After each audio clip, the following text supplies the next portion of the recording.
Hi everybody, it's Nikki here and welcome to a Bookish Friday. So today's video is going to be my January wrap-up video. This is where I talk about all the books that I read in January. So let's start off with my statistics. As always, there are a few changes to the way that I do my statistics that I did in 2020. I just realized there was a missing element in my statistics. So I added that in.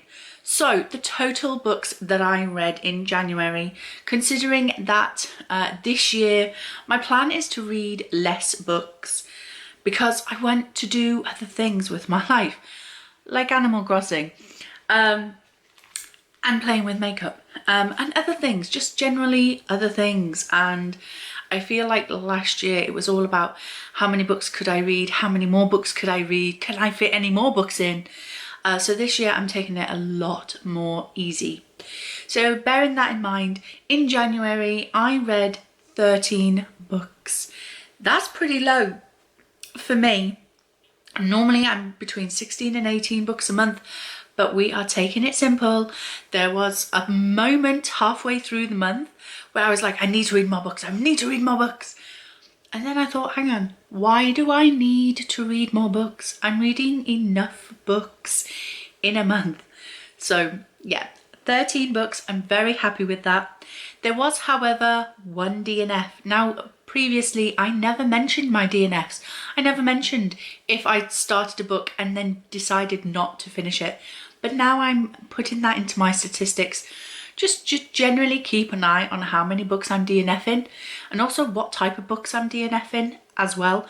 Because again, that was another thing. I didn't even put those books into my reading journal. So apart from looking at maybe on Goodreads where I didn't always log books that I DNF'd, I have no idea what kind of books I'm DNFing. So I had one DNF in January.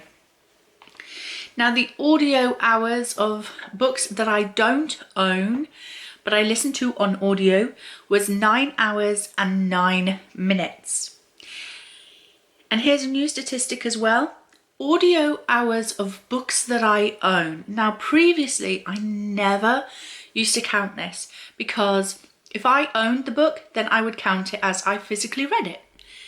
But I didn't physically read it. I listened to it on audio, and sometimes, like with my classics, I always listen to them on audiobook. So I'm kind of missing out on that statistic of showing how much I'm using my audio subscriptions, like Scribd, like Audible, because I am using them a lot more, but I just wasn't noting that I was. So the audio hours of books that I own was a whopping 75 hours and 16 minutes. Now there's a reason for that. There's a very, very big reason for that.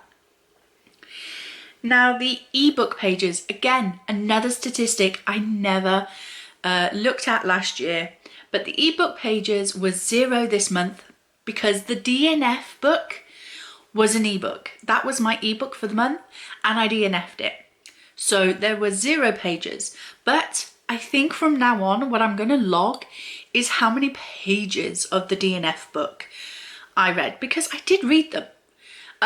So I am going to from now on log how many pages of a DNF book I read. So yeah, and hopefully next month's February's ebook will not be DNF'd. The physical pages, so these are physical pages of physical books that I actually read, of books that I own and did not listen to on audio. I physically read 2,213 pages. The genres that I read 2 thrillers. We're already off to a flying start for 2021 because in 2020 I read very few thrillers, and I believe that my bookgammon TBR game is really helping me to diversify my genres a lot more. Normally I would really struggle to get like thrillers and contemporaries and non-fiction into my monthly reading, but because bookgammon is making me pick up those genres, I feel like I'm going to be more balanced with my genres. It's not going to be all fantasy. So yeah, 2 thrillers this month, 2 contemporaries, 1 non-fiction, 3 fantasies. Yes, only 3 fantasies, because Bookgammon is forcing me to read other genres, and I love that. 3 classics. Yeah, I got 3 classics. There was 0 mangas and graphic novels, and there was 2 middle grades. So already we are off to a flying start, and Bookgammon has proved to me that this is the best way to go ahead to make sure that I am reading a balanced group of genres. Okay, my star ratings. I had 0 1 stars, which was brilliant. I had 4 2 stars. Yeah. I had 4 3 stars. I had 3 4 stars. And I had 2 5 stars. So just 2 great books this month. So in gender, I read from 5 male authors and 8 female authors. In the bindings of the physical books that I read 4 hardbacks and 7 paperbacks. The format of the books that I read, 11 were physical books, 2 were audiobooks and 0 ebooks. And the origin of the books that I read, 11 were owned and 2 were borrowed. So there are all my statistics. So let's go on and discuss the books, actual books that I read. So the first book that I read was The Railway Children by E. Nesbit. This is a classic. This edition is published by Arcturus. So that's that. So this is a story about a family who one day their father is taken mysteriously and the children have no idea, and the mother and children need to move to the countryside, and the children at first have no idea where their father has gone, but they soon discover that he has been arrested for a crime that he is not guilty of, and so they become friendly with the locals and people at the railway station, and then along comes a gentleman who can actually help them to set their father free. It was a really cutesy, lovely kind of classical story. I have seen a movie, the good old-fashioned one, and I thoroughly enjoy it. It's one of those easy reads. It's like, it's not spectacular, but it's not boring. There was a little bit of peril when there was something across the tracks and they had to stop the train and save the train. So yeah, it was kind of a cutesy, easy read, kind of classical, and I gave this 3 stars. The next book was my buddy read with Charlotte. We do one at least every month, and we finally got to The Queen of Nothing by Holly Black. This is the 3rd book in the Folk of the Air series, which starts with The Cruel Prince. And this is a reread for me because I have read these before. For Charlotte, it was a first time read, and I just love this world so much. It's so easy fantasy to pick up. If you are thinking about you wanting to pick up more fantasy, but you're worried that it's too dense, too difficult for you, maybe you've tried to pick up, I don't know, The Lord of the Rings and thought, this is not really that great. Try picking up the Cruel Prince, because it's kind of easy fantasy, easy read, very quick to get through. It's not too involved, it's not too busy with characters here, there and everywhere. It follows Jude, and she is a human girl, and her and her sisters get taken by a fae warrior back to, I can't remember where it's called, Elfheim. Get taken back to Elfheim and raised by this elf warrior, and Jude decides if you can't beat 'em, join 'em kind of thing. So yeah, she's very sassy, she's very strong, she's very powerful, and yeah, I love it. I absolutely love it. This was one of my 5-star reads, but of course it was going to be a 5-star because it was a reread and I loved it the first time and I loved it the second time. The next book I read was Homecoming Queen by John Hall. This is one of the point horror books, which it's just like a real quick, like little horror story, I want to say, but it's not really horror. It's not. I'm a wuss, okay? I'm a little scaredy cat. This does not frighten me. It's kind of like, to be honest, this was like a really naff Netflix film. That's all I want to say. It got 2 stars from me. It's about a young girl who she's going to high school, and her school decides that they're going to hold a homecoming prom.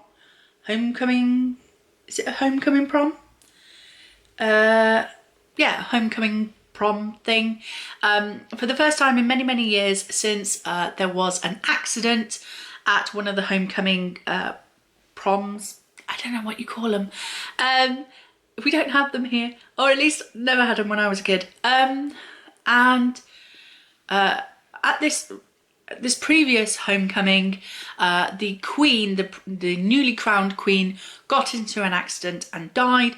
So in respect of her and what happened, the school decided not to hold any homecoming proms anymore until this year.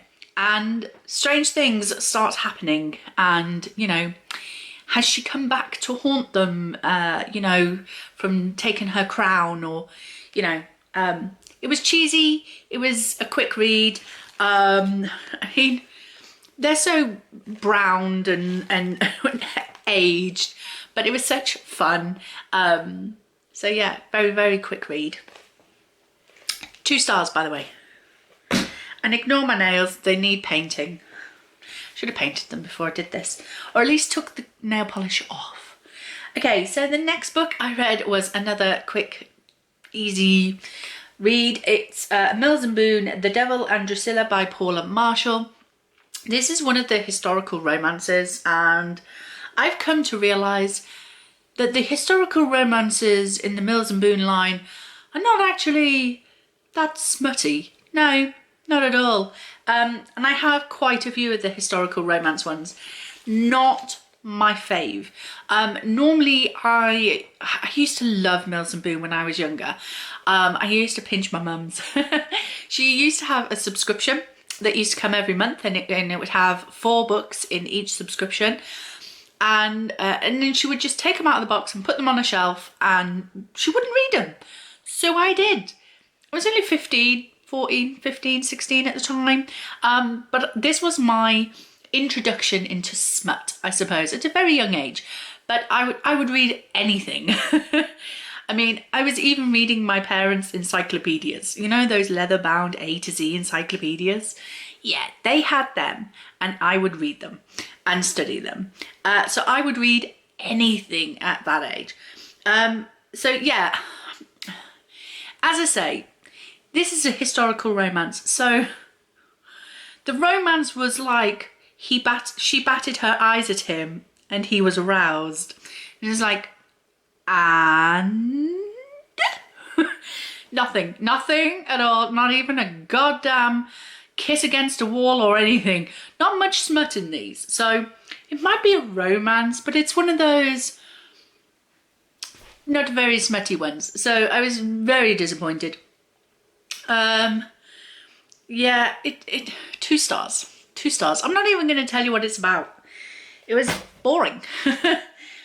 Okay, the next book was so cute, so adorably cute. It was The Little Prince by Antoine de Saint-Exupéry. Again, another Arcturus published one. This was so tiny. I read it in half an hour. It's only 106 pages.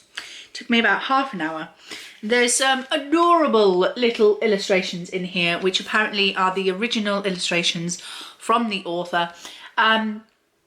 It's a story about a guy who, when he was a kid, drew an elephant inside a boa constrictor, but everyone thought it was a hat. And then when he's older, he becomes a pilot and he crashes his plane. And while he is literally dying of dehydration and starvation and sun exposure, he comes across a little prince who lives on a little world, on a little planet, where the only room it has is to grow a little flower. So he is trying to find a way to save this flower.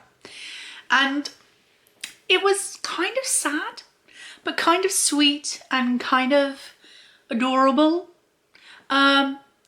This would have been a perfect little story to read to my children when they were younger. I think they would have loved The Little Prince. I'm just so sad that this was never on my radar until recently. So yeah, I gave The Little Prince 4 stars. It was just so adorable. Like, I literally sat there and went, oh. It's like, I almost teared up at one point. Like, it gets sad, and I loved it. So 4 stars for this one. That was one classic that I didn't listen to the audiobook for. I just read it physically. Normally I read all my classics by audiobook. The next book, I was quite surprised that I enjoyed reading this so much, because I thought this book was more like a reference book. Like, I would dip in and out of it, but I wouldn't read it from cover to cover. But it was my husband's pick, and he picked me The Mermaid Handbook, an alluring treasury of literature, lore, art, recipes and projects by Carolyn Turgeon. He picked this out, and I was like, really? Did you have to? But turns out I really enjoyed reading this. This really is all about the myth and the legend of the mermaid, where it comes from different cultures. So we have, and it also talks about mermaids in entertainment as well. So back in the like 50s, 60s, mermaids swimming in massive tanks of water in a bar, like in a restaurant bar, was a big thing. Like, there's a place called Wacky Wiki. I can't remember. It's a weird name. The Wiki Watchy shows. And it was basically a purpose-built mermaid-themed place for these performance mermaids to swim around in, and while you ate your dinner. And I would love to go. I would love to go. There's a mermaid parade somewhere. I can't remember. I have an awful memory. It's not the book, it's my memory. But yeah, this is a book that I will probably pick up again and again and again, just to go through it all and remember. But yeah, I absolutely loved it. It talked about the original mermaid stories as well, like Melusine. That's where the legend of the mermaid came about. And also I discovered that Venus, you know, the one that stands in the seashell in that painting thing, that has something to do with mermaids as well. I never knew. So yeah, it was very eye-opening. I learned a lot from this, and I gave it 4 stars. I thoroughly enjoyed it. I really enjoyed all of the articles in here, and the little projects I will probably maybe do in the future. So absolutely loved this. Okay, moving on, I read Spinning Silver by Naomi Novik. This is a Rumpelstiltskin retelling.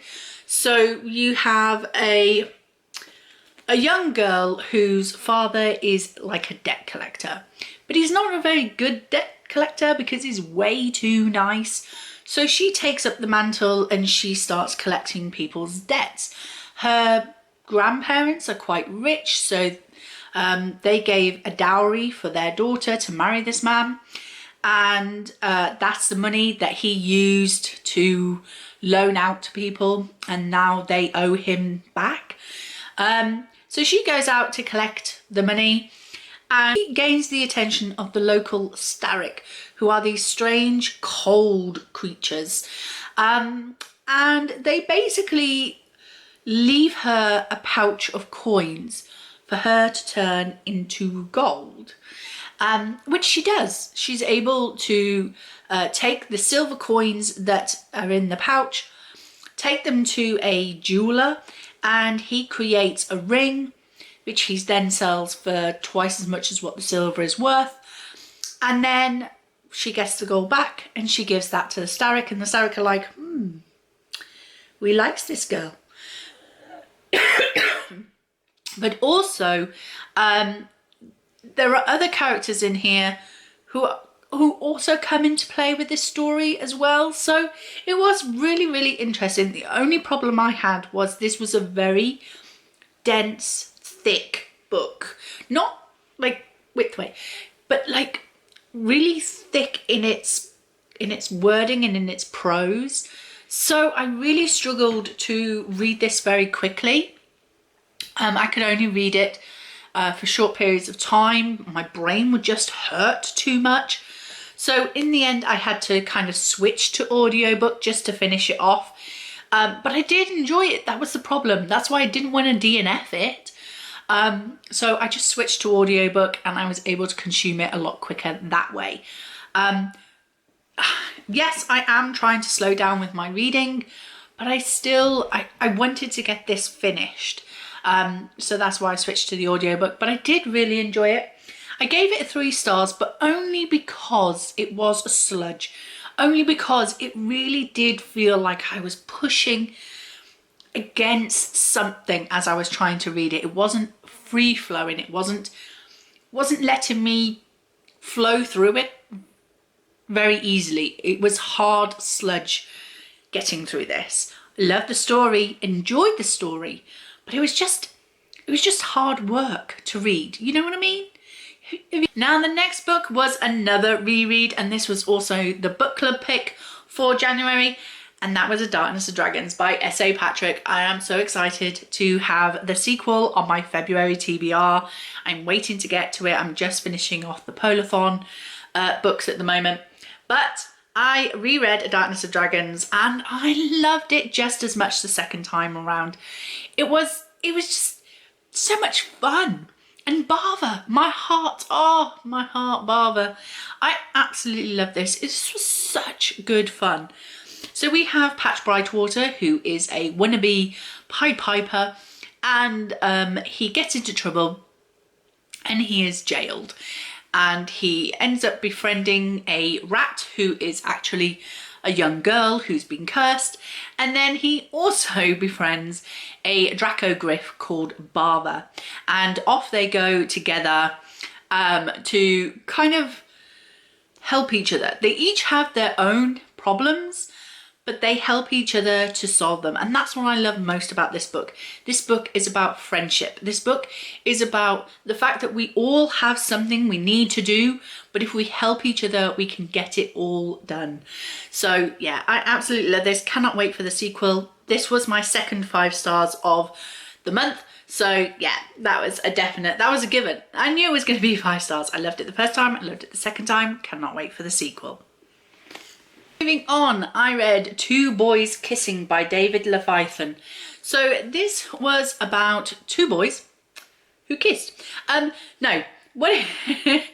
This is about 2 boys who decide, as a kind of protest almost, one of their friends who is gay got beat up and badly hurt by people who obviously didn't like the fact that he was gay. So these 2 boys, his friends, decide that they're going to make a statement, and what they're going to do is they're going to break the world record for the longest kiss. So they get permission from the school to do it on their grounds. They get cameras set up and a video feed, a live video feed going, and they start to kiss. The only problem is that attracts some attention. Of course it does. It was just about them doing the kiss, but turns out they used to be together, but now they're not together. So it was a bit awkward because when they first arranged this, they were together, but they're no longer together. So it's a little bit, you know. And then there were other characters who we heard from as well. There was trigger warnings for suicide in here. And there's a character who is not feeling very good about himself, but we don't really get to find out why. I have my suspicions. About why, but yeah, it's not really blatantly obvious why. And then there is another couple that are doing quite well together. It was just kind of like, it was like reading about teenagers' lives. So although I believe that this story is good for people who need this story, for me particularly, it has no connection to me. So it got 3 stars for me.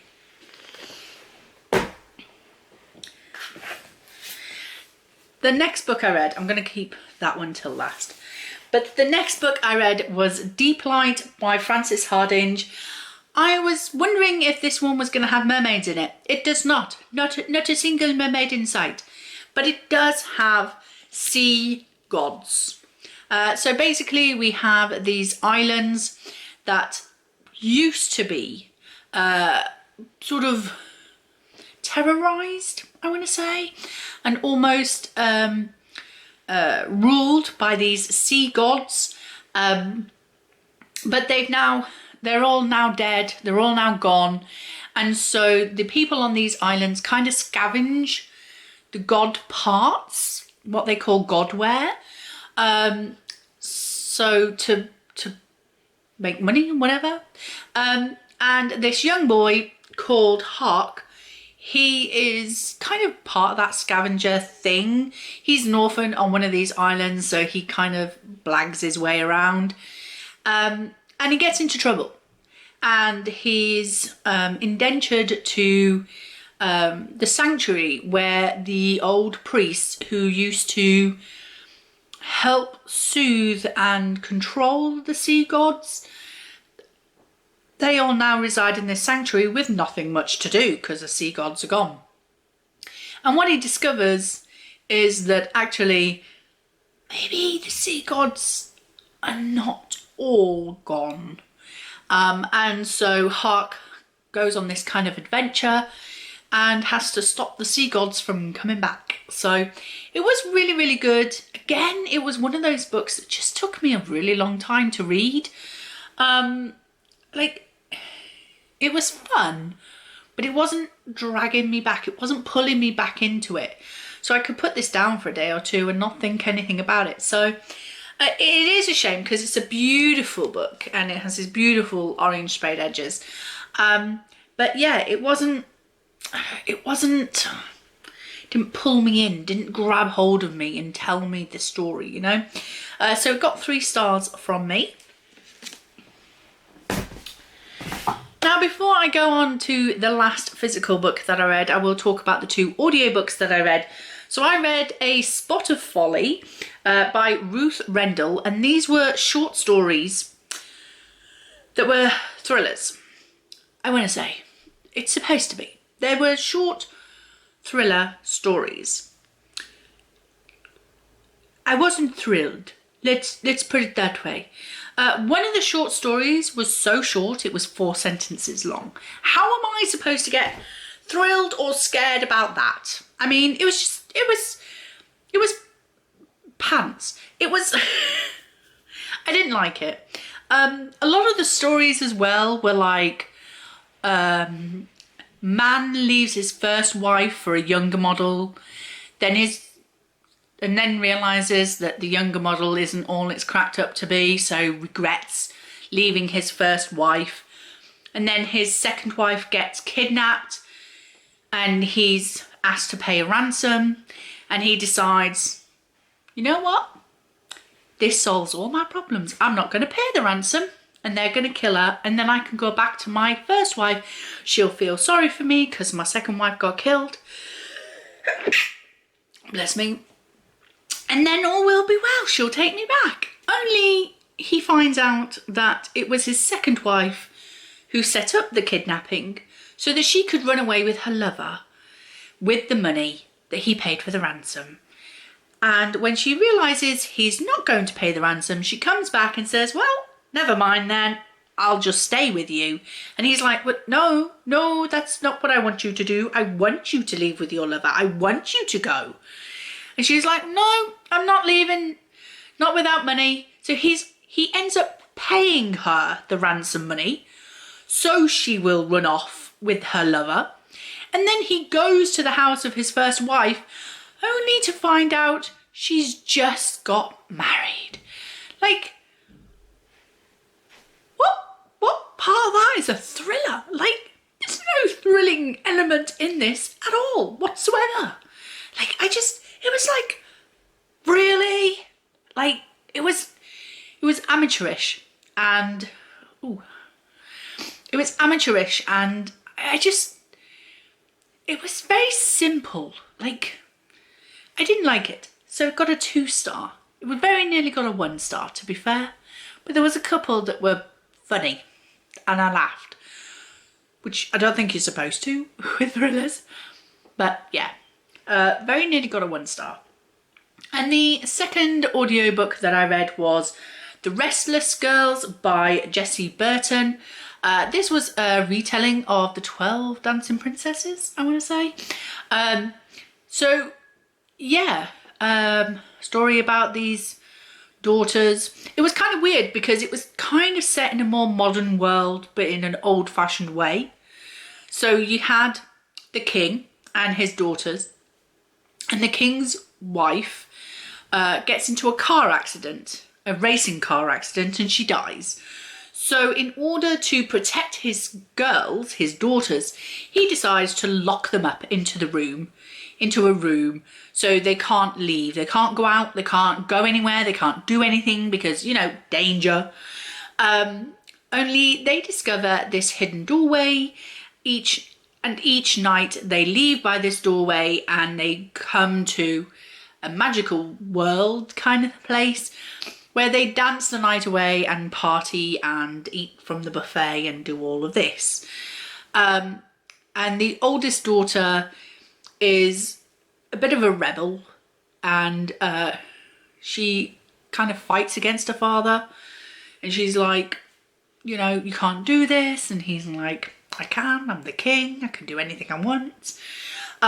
So it was kind of like a modern retelling of the Dancing Princesses. It was okay. It wasn't the best. It wasn't the greatest. Again, I gave it 2 stars. I think if I had a physical book of it, there might have been some illustrations or something that I could have attached myself to, but listening to the audiobook, it was just a story about 12 dancing princesses fighting against their misogynistic father, who believed that women can't do anything. So yeah, that was that one. But I know which one you're waiting to hear about. Did I or did I not finish The Count of Monte Cristo? Yes, I bloody did. Yes, I did. I finished this beast. The Count of Monte Cristo by Alexandre Dumas. I've left it till last because this was the one book that just devoured my month of January. I started it on the 1st of January and I believe I finished it on the 28th or 29th of January. It took me that long. And this is the reason why my audio hours for books that I own was over 75 hours, because the audiobook for this was 54 hours long. Yeah. But oh my God, I loved it. I absolutely loved this. The plot, the intrigue, the revenge. Oh, it was done so well. The narrator of the audiobook was David Clark, and he read each character with a slightly different tone of voice, so I could differentiate all the different characters. He also put on the French accent for them when they spoke.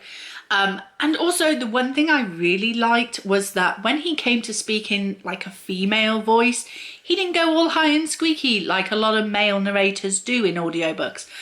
I don't know what women they're hanging around with, but a lot of male narrators tend to go all nice and squeaky when they do a woman's voice like this. Now, I don't know about you, but I'm a lot lower than that when I talk. So yeah, that can be quite annoying with some audiobooks. But the narrator for this audiobook that I listened to on Scribd didn't do that for the female voices. So it was really nice to listen to his voice telling me the story of Monte Cristo. So Alexandre Dumas, not him. Edmond Dante is a young lad in his early 20s, I want to say. And he has just steered a ship home after the captain mysteriously died. He stepped up to the mark and he steered the ship home. And the owner of the ship is so happy that he done this and saved his ship that he offers the captaincy of this ship to Edmond Dante. And Edmond's like, yes, of course, I would love to. But I have to marry my sweetheart, my love of my life first. Is that okay? And the owner's like, yeah, sure. But meanwhile, in the background, there's a couple of men who are a little bit jealous that everything is going so perfectly right for Edmond Dante, and they decide to hatch a plot to get him out of the way and take what is his for themselves. And so Edmond Dante ends up in prison where he meets the Abbe Frere, what was his name? Abbe Faria, who tells him about this island of Monte Cristo where there is some treasure buried. And if he could only escape, then he can get this treasure and be a very, very rich man. Well, Edmond Dante does manage to escape and he becomes the Count of Monte Cristo. And that's where the real revenge comes in. Oh my God, the intrigue, the plots, the sinisterness of this. I loved it. And can I dare say, I kind of want to reread this. Yeah, not right now, not anytime soon, but sometime in the future, I do want to pick this up again and just gently go through it, like maybe a chapter a night or something. There's a lot of chapters, but just take my time going through this, really devour this beautifully. I'll probably read it physically next time, not just listen to the audiobook, although I did read along at some points. But yeah, just sort of take my time with this and really, really go through it, you know, because it was just such an amazing story. I loved it. Now, I did only give it 4 stars, despite this being my book of the month. I decided not to choose the 2 5-star books that I had in January because they were both rereads. So this one was my favourite that I had never read before. So this was my book of the month, but it only got 4 stars. And the reason for that is because somewhere in the middle, I got a little lost and confused with who was who, because there was a couple of name changes for some of the characters and I got a bit lost and confused somewhere. So yeah, but I do think that it deserves a reread in the future. Just taking my time with it, not putting it on any physical TBR, but just picking it up and devouring it slowly and surely, and yeah, just thoroughly enjoying it. So yeah, this was my book of the month, The Count of Monte Cristo by Alexandre Dumas. So that is it. That is all of the books that I read in January. I hope you enjoyed this video. If you did, please like, comment and subscribe.